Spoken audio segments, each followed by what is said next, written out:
Slow, boring, gimmicky. This is how many enthusiasts describe B&M dives. The B&M dive is a controversial topic in any coaster enthusiast forum. In the depths of sites such as Reddit, there are enthusiasts claiming that the model is just not good. They complain that the coaster is just the drop. They complain that the coasters have an incomplete layout. They complain that the mid-course brake runs have led to these rides being terribly paced. While all these points do have some truth to them, the B&M dive simply does not deserve this much hate. So in a day and age where parks are adding this model left and right, many enthusiasts are wondering why. Why are these parks building such terrible coasters? Well, the model is not actually bad. It actually offers a great ride experience. It's also often a perfect fit for these parks. And today I will explain why B&M dives are not a bad model. My first point is that the B&M dive is extremely popular with the general public. While this might sound like a negative, it actually means these coasters are great for parks. The dive coaster offers a unique ride experience with the vertical or beyond vertical first drop. This drop is huge and will usually take riders into a gigantic implement slightly smaller than the drop itself. When the general public sees a coaster going through these larger versions and soaring down an even larger first drop, it's extremely intimidating. These coasters are extremely tall and offer a very large, very steep drop, which is not seen on most coasters. These rides look intense, however, when I say this, it's not actually a bad thing. Many amusement park goers seek to conquer a park, and part of this is riding the ride that looks the scariest. It's debatable whether these rides offer a ton in terms of intensity. However, a 200-foot vertical drop looks insane. This leads to public seeing these dive machines and immediately seeking to ride them. The general public is also less aware of better forces and experiences offered on different coasters.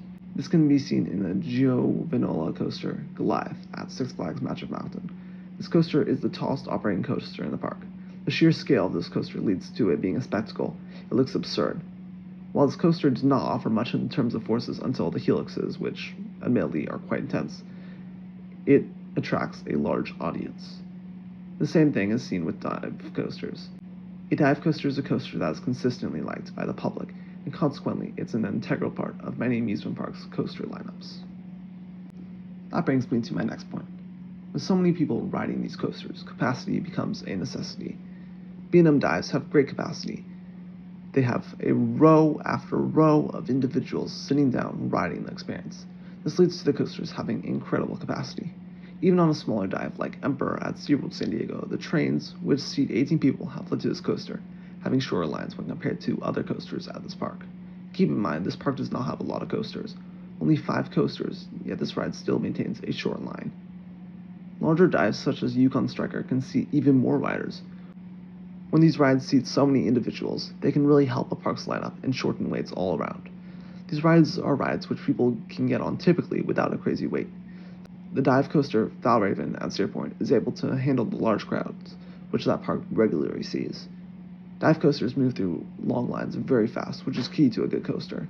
Meanwhile, Flash at Great Adventure has a decent layout and some good elements, however it is not capable of handling the crowds at that park.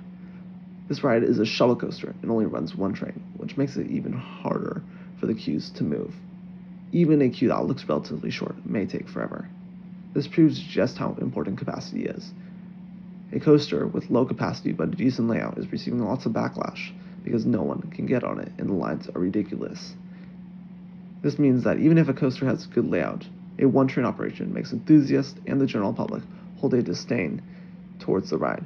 B&M doesn't have this problem, especially with their dive model, which is another reason why this model is actually quite good. Still, it can be argued that B&M dives have terrible layouts and are one-trick ponies.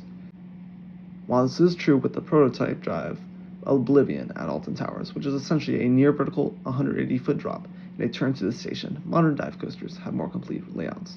Yukon Striker has modern elements. The zero-G roll that the coaster goes through stands out like a sore thumb when compared to early dive coasters. Additionally, the coaster packs a large punch, even with the frustratingly long mid-course brake run.